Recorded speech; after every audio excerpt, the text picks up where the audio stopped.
Vous écoutez le podcast « Ceci est l'histoire d'une croissance infinie dans un monde fini ». Le journal des aventures commence ici, épisode 1. Du rigide au souple.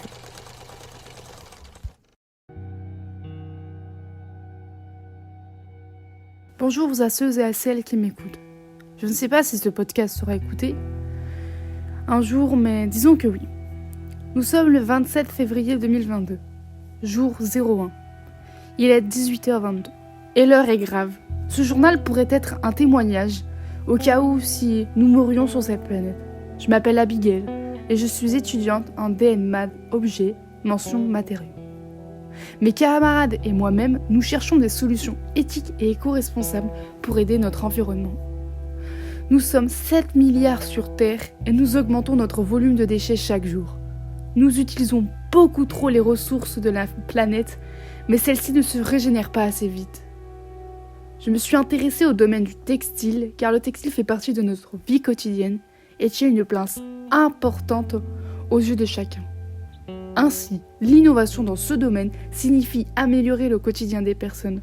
Cependant, la majorité des solutions synthétiques qui ont vu le jour sont irrespectueuses de l'environnement.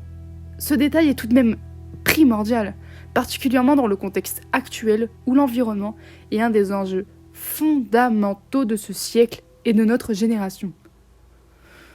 D'ailleurs, je ne sais même pas si vous parlerez toujours de textile dans le futur. Mais si vous n'avez pas trouvé de vestiges de notre époque, le textile est un matériau organique, minéral ou synthétique, qui, après transformation des fibres, devient un fil. Il est devenu indispensable sur la planète, à notre époque, mais a des conséquences désastreuses.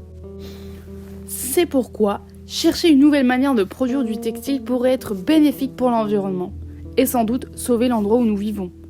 Les traitements chimiques non renouvelables existants sont nocifs pour la santé, un problème essentiel lorsqu'il s'agit de vêtements, puisqu'ils entraînent un contact permanent à la peau.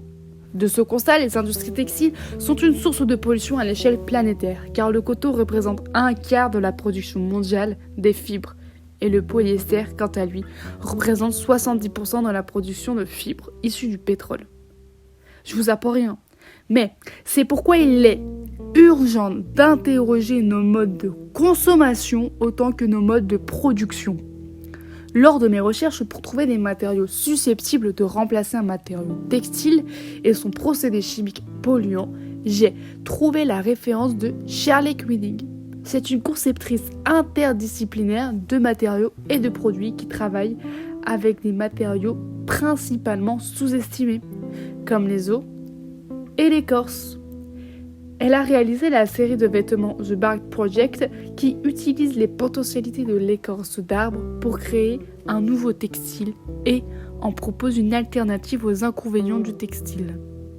Elle démontre le potentiel de l'écorce jugée secondaire par l'industrie du bois à travers sa série de vêtements. Ça a été la première pierre de mes recherches. Transformer les déchets de bois vers un matériau textile.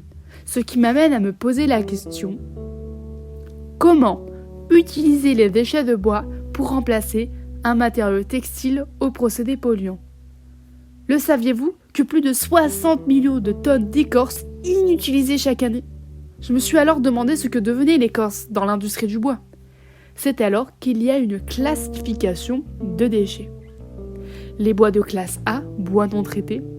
Les bois de classe B et AB, bois traités mais non dangereux. Et les bois de classe C, bois traités et dangereux. Je me suis renseignée sur l'avenir de ces déchets. Ainsi, il y a 22% de ces déchets de bois qui sont valorisés pour du bois d'énergie. Mais d'après l'organisation internationale Greenpeace, les usines utilisant du bois d'énergie classe A seraient davantage polluantes que l'utilisation du charbon. De plus, la combustion détruit la structure et n'utilise pas les potentiels de celui-ci.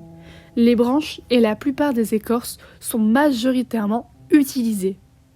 Cela entraîne une perte de matière première et valoriser ces déchets de classe A en les intégrant à un processus de fabrication textile novateur pourrait être une solution pour réduire l'impact sur l'environnement.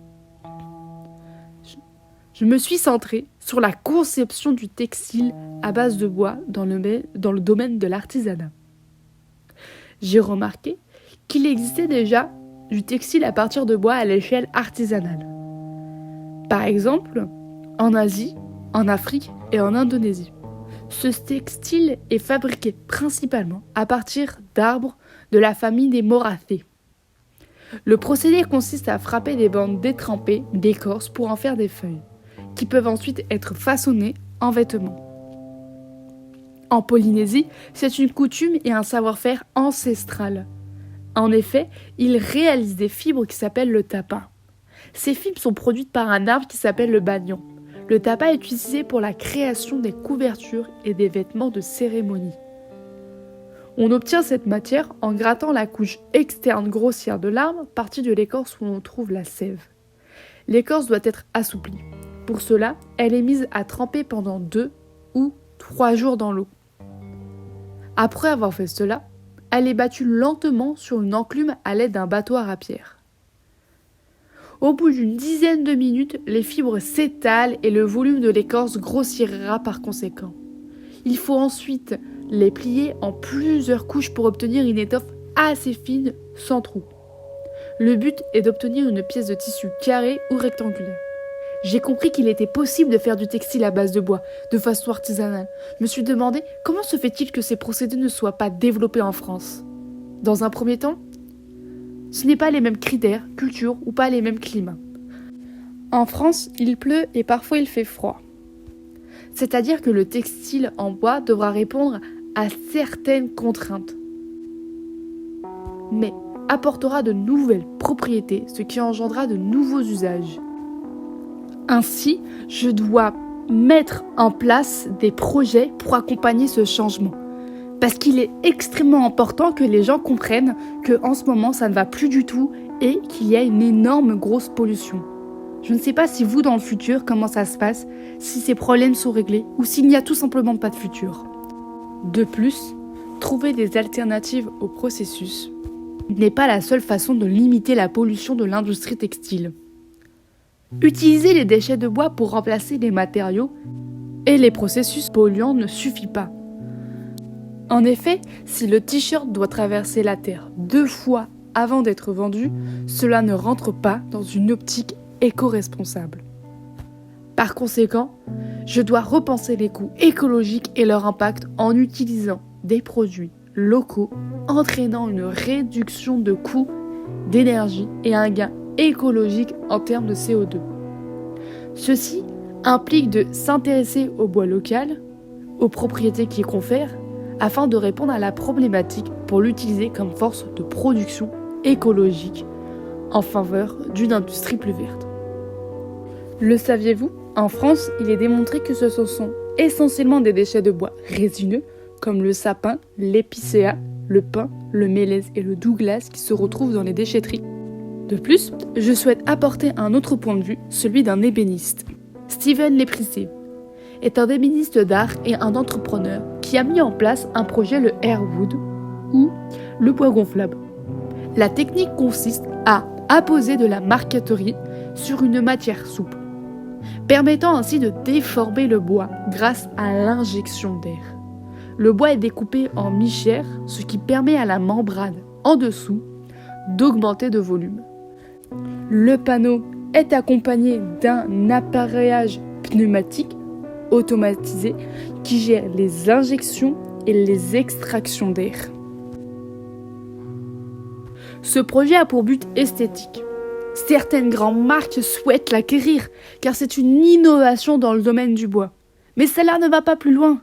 En tant qu'étudiante objet, tirer profit de cette référence Airwood pour utiliser de l'objet tels que des coussins, tapis, rideaux ou bancs pourrait être un projet d'avenir. Ceci est une aubaine pour le design. Le bois gonflable permet d'ouvrir d'autres portes qui paraissaient encore inconnues aujourd'hui. Je ne dis pas que ça sera la solution, mais elle est à prendre en compte. Pour finir le compte-rendu de ma journée 01,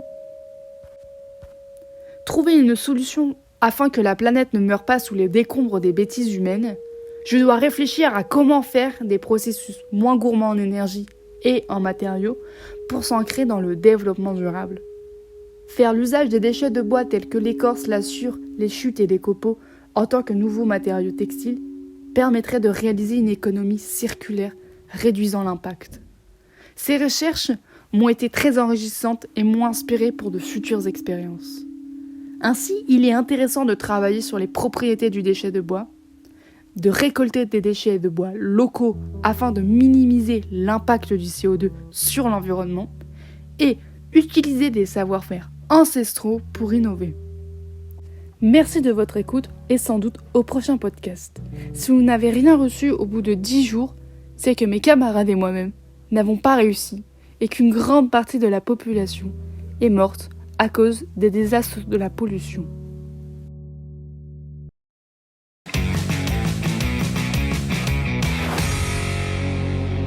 Merci d'avoir écouté le podcast. Ceci est l'histoire d'une croissance infinie dans un monde fini.